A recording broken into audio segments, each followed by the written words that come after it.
Princess Diana's story has been told countless times, but her family, those who knew her best, often remains in the background. Lady Sarah McCorquodale, Diana's elder sister, has finally stepped forward with her perspective, raising questions and shedding light on the mysteries surrounding Diana's tragic death. And now, you won't believe what she's revealed about that fatal night in Paris. "It's bad," she said. She was religious in putting on her seat belt. Why didn't she put it on that night? Why has she chosen this moment to speak up, and what makes her testimony so chillingly credible? Join us as Princess Diana's sister finally breaks her silence. Behind the imposing gates of Althorpe House, the Spencer sisters' story began long before the world knew Diana's name. The Spencer sisters, Sarah, Jane, and Diana, shared a deeper bond than their aristocratic bloodline. Their childhood at Park House on the Queen Sandringham estate in Norfolk was marked by privilege and loss. When their parents' marriage crumbled in 1969, the sisters formed an unshakable alliance, creating their sanctuary in a world of upheaval. Lady Sarah McCorquodale, the eldest of the Spencer sisters, naturally assumed the role of protector. There was always something special about Diana, she would later reveal, her words tinged with pride and prescience. Even as a child, she had this way about her. Sarah couldn't have known then how this observation would prove prophetic, as her younger sister would eventually capture the heart of a nation. The Spencer sisters' early years were shaped by the grandeur of their surroundings and the weight of their family's heritage. With its 500-year history and 13,000 acres, Althorpe House stood as a testament to their noble lineage. But within its walls, the sisters fostered a closeness that transcended their aristocratic upbringing.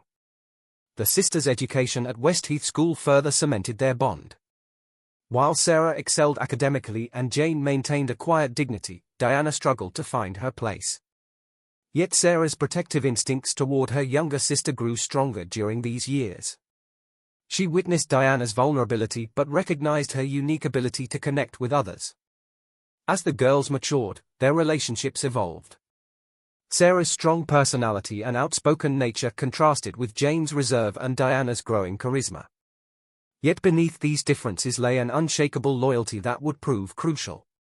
"We were more than sisters," Sarah would reflect. "We were each other's confidants, keepers of secrets that would later shake the monarchy." The Spencer sisters' story took a dramatic turn when Diana caught Prince Charles's attention. Few know that Sarah had dated the future king before Diana did. Their romance, though brief, was notably intense and garnered significant attention within aristocratic circles. Sarah's words from that time reveal a striking independence that would later influence her perspective on royal relationships.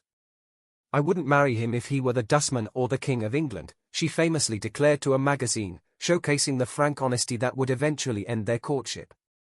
While shocking to the royal family, this candid statement demonstrated Sarah's understanding of the pressures and constraints of royal life, long before her sister would experience them. The Spencer family's deep-rooted connections to the British monarchy stretched generations, with Sarah and Diana's grandmother serving as lady-in-waiting to Queen Elizabeth, the Queen Mother. This intricate web of relationships meant that Sarah understood the delicate balance between family loyalty and royal duty in a way few others could. Sarah first introduced Diana to Charles at a hunting party at Althorpe, their family estate. "I'm Cupid," she would later tell reporters. However, her role as a matchmaker would have far-reaching consequences none could have predicted, least of all her. Her unique position as Charles's former girlfriend and Diana's sister gave her unprecedented insight into the dynamics that would unfold. Charles and Diana's subsequent marriage, though marked by public fanfare, would soon become infamous for its private struggles. As Sarah continued to serve as Diana's lady-in-waiting, she had a front-row seat to the intricate workings of royal life. Her duties went far beyond mere ceremonial roles. She became Diana's confidant, advisor, and protector. She accompanied Diana on official visits, helped manage her increasingly complex schedule, and provided crucial emotional support during public appearances. Sarah's observations of the royal household were keen and detailed. She witnessed the subtle shifts in palace dynamics, the careful orchestration of public appearances, and the growing tensions beneath the surface of royal propriety. Her position allowed her to see the public face of the monarchy and its private struggles. The emergence of Camilla Parker Bowles in Charles and Diana's marriage took on a different significance through Sarah's eyes. Knowing Camilla from aristocratic circles and understanding Charles's character from their relationship, Sarah could recognize patterns and dynamics that others might miss. Her silence on these matters over the years has made her recent revelations all the more significant. Lady Sarah's role became increasingly crucial as she helped Diana navigate the complex web of royal protocols and expectations. She understood the pressure of public scrutiny better than most, having experienced it herself during her relationship with Charles. This shared experience created a unique bond between the sisters, allowing Sarah to offer insights and support that no one else could provide. The fairy tale began with a wedding that captivated the world, but behind the grand ceremonies lay a different reality. Behind public smiles lay a complex web of relationships that would ultimately lead to tragedy. At the heart of this story was Camilla Parker Bowles, Charles's true love from the beginning. They met in 1970 at a polo match, forming an instant connection that would span decades. The woman who would later become Queen Camilla was born into British nobility, moving in the same social circles as the royal family. She understood Charles in a way few others did, sharing his interests, humor, and outlook on life. But when Charles joined the Royal Navy in 1973, Camilla married Army officer Andrew Parker Bowles. This decision would set in motion a chain of events that affected the entire monarchy. Despite Camilla's marriage, her connection with Charles never truly faded. They maintained a close friendship that would later reignite into something more. Enter Diana Spencer, just 19 years old, innocent and unaware of the deep bonds that already existed between her future husband and Camilla. The warning signs were there from the start. When asked if they were in love during their engagement interview, Diana's heartfelt yes was met with Charles's infamous response, "Whatever in love means." Sarah Spencer, Diana's older sister, had seen the pain flash across Diana's face, a moment that would haunt the Spencer family forever. The marriage began to unravel a few years later. Charles continued seeing Camilla, maintaining what he later claimed was a friendship. By 1986, however, their affair was in full swing. Secret meetings, private calls, and coded messages became part of royal life, all while Diana suffered in silence. The scandal erupted in 1992 with the release of the Camillagate tapes, intimate phone conversations between Charles and Camilla that shocked the nation. In her famous BBC interview, Diana later confessed, "There were 3 of us in this marriage, so it was a bit crowded." These words, delivered with quiet dignity, masked years of pain that Sarah had witnessed firsthand. The young princess who had once believed in fairy tales found herself trapped in a marriage where her husband's heart belonged to another woman. After years of struggle, she and Charles officially divorced in 1996, ending their tumultuous union. Despite their differences, the couple shared 2 sons, Prince William and Prince Harry, who remained Diana's greatest source of pride and joy. Her devotion to her children never wavered, and she found solace in nurturing their growth even as she navigated her emotional challenges. In the summer of 1997, Princess Diana embarked on a whirlwind romance with Dodi Fayed, the son of billionaire Mohammed Al Fayed. Their brief but captivating relationship unfolded against the luxurious backdrop of the Mediterranean aboard Dodi's family yacht. Lavish trips to Saint-Tropez and Sardinia revealed a side of Diana rarely seen, relaxed, carefree, and happy. For Diana, Dodi represented the freedom she had long craved, offering a stark contrast to her rigid royal life. In many ways, this freedom mirrored the independence Sarah Spencer had always championed. Their time together was filled with grand gestures and intimate moments, as Dodi spared no expense to ensure Diana's happiness. It marked a turning point in Diana's life as she embraced her independence and choices. Their romance sparked a media frenzy, with paparazzi capturing nearly every moment. Rumors swirled of an engagement, with reports claiming Dodi had bought a diamond ring.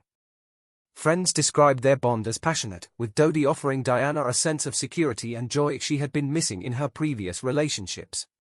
Despite the joy they shared, the intense media attention surrounding their romance added an element of strain. The paparazzi pursued them relentlessly, documenting their every move and invading their privacy. Yet Diana appeared to revel in her newfound happiness, often smiling and laughing in Dodi's company.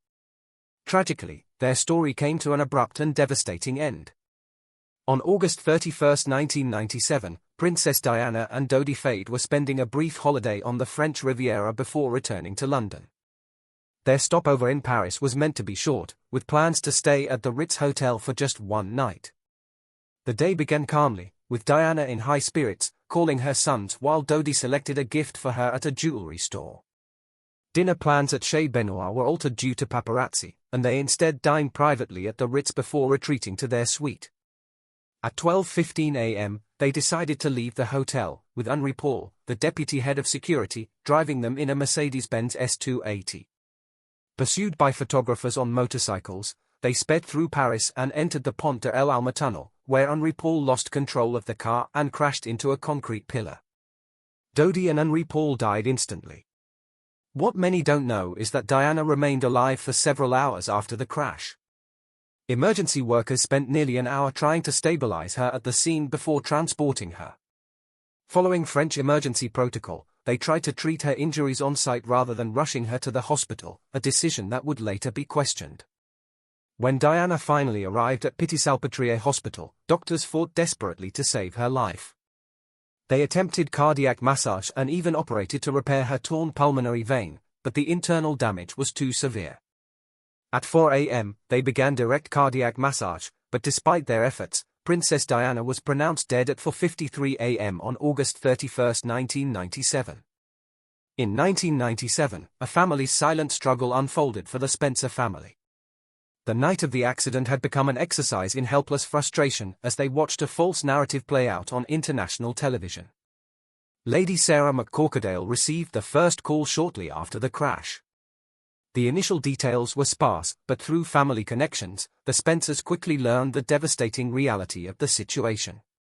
Yet, as they huddled together processing their private grief, a very different story played out on television screens across the globe. For 2 hours, presenters on every news channel reported that Diana was injured but expected to make a full recovery. Lady Sarah recalled, her voice heavy with the weight of that terrible night, "I have no idea why, but it made me so angry." This anger wasn't just about the misreporting, it was about the cruelty of false hope being broadcast to millions worldwide while her family sat with the crushing truth. The Spencer family's suffering was compounded by their inability to correct the optimistic reports. Protocol and respect for official channels meant they had to remain silent, watching helplessly as news anchors painted an increasingly unrealistic picture of Diana's condition. Each bulletin brought fresh waves of well-meaning but misguided hope from the public.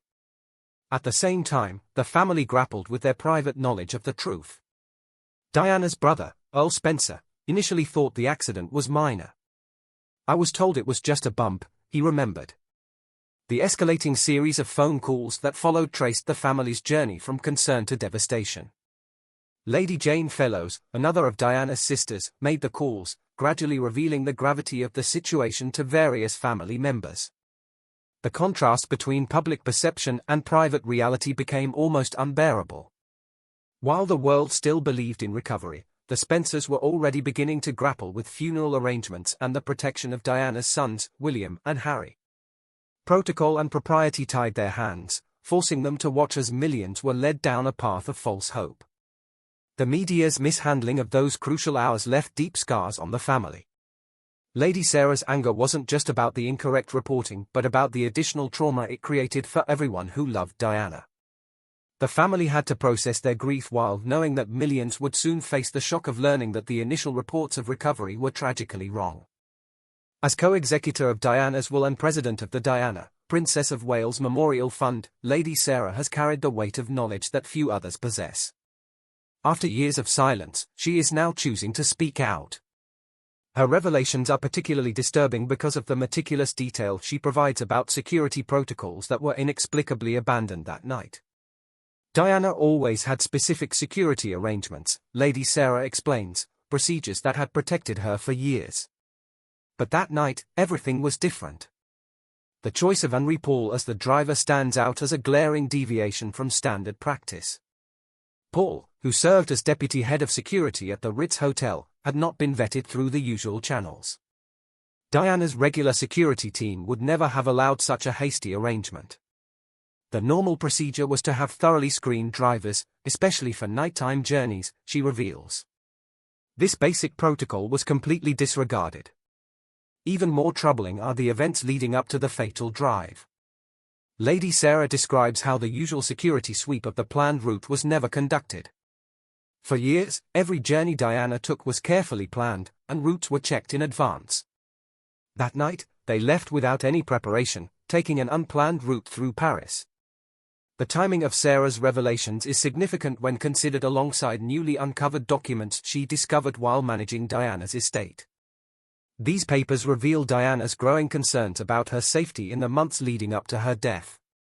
She had written about specific security measures she wanted in place. Reading these now, knowing what happened, is absolutely heartbreaking, Sarah says. Through her role with the Memorial Fund, Sarah gained access to witness statements and reports never made public. While she cannot reveal their full contents due to legal restrictions, her expression turns grave when discussing them. There are details that don't align with the official narrative, she states carefully. Things that make you question that night. One disturbing revelation is Sarah's review of the Ritz Hotel's security camera footage. The cameras show unusual activity in the hours before they left, with people who shouldn't have been there moving in and out of restricted areas. When you understand standard security protocols, these irregularities become impossible to ignore, she notes. The breakdown of communication that night also deeply troubles Sarah. Diana always maintained contact with her security team and family during her travels, she explains. But that night, normal communication channels seemed to fail one by one. It was as if someone wanted to ensure she was isolated. Sarah's detailed knowledge of Diana's regular security procedures, gained through years of accompanying her sister on official visits, makes her observations particularly significant. Every deviation from standard protocol that night represents a failure that needs to be explained, she says.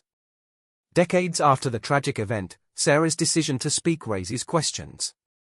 Her response is measured but meaningful. There comes a point where silence becomes complicity, she says. I've carried these questions for too long. The public should know that the official explanation doesn't address these crucial security failures. Her position as sister and confidant gives her unique credibility when discussing these matters.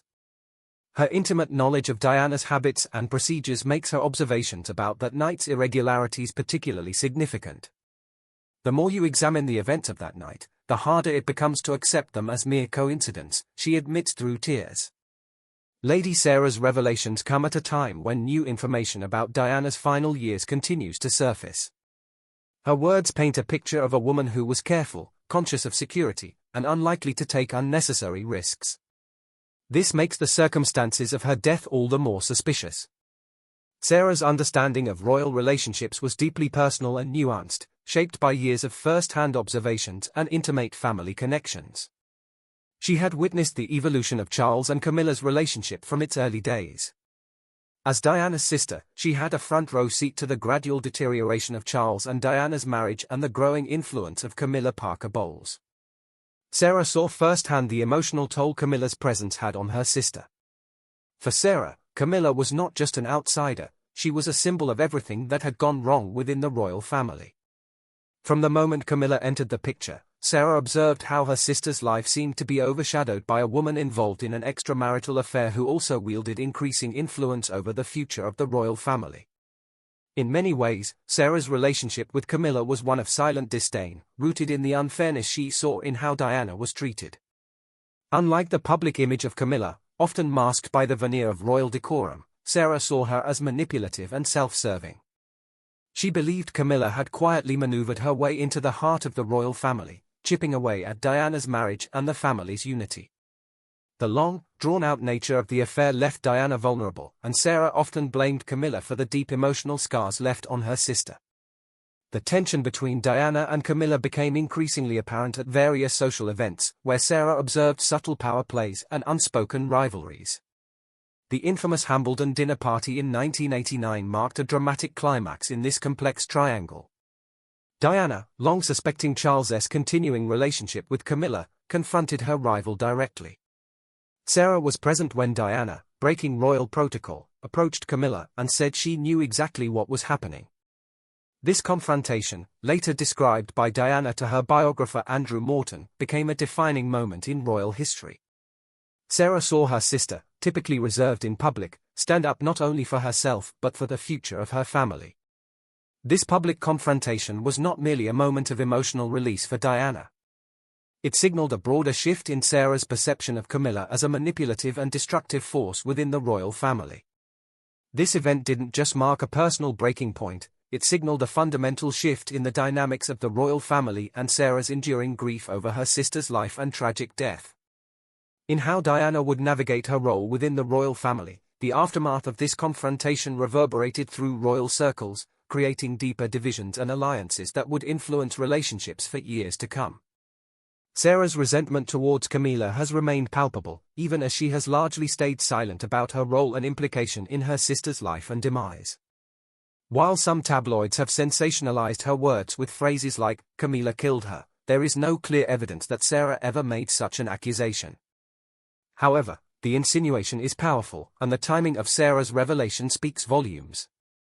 Her pointed questions about the events surrounding Diana's death suggest that she believes the circumstances were not simply tragic but also suspicious.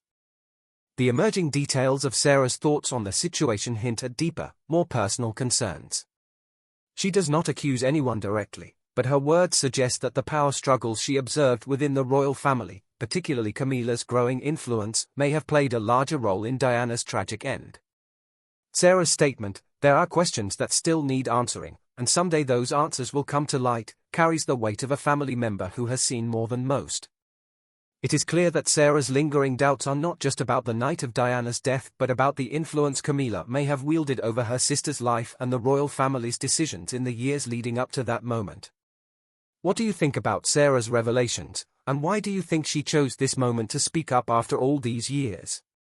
By subscribing Expedition Diaries, you'll stay updated with the latest tales, insights, and inspirations from various expeditions around the globe. Don't miss out on the chance to be part of a community that cherishes exploration and discovery.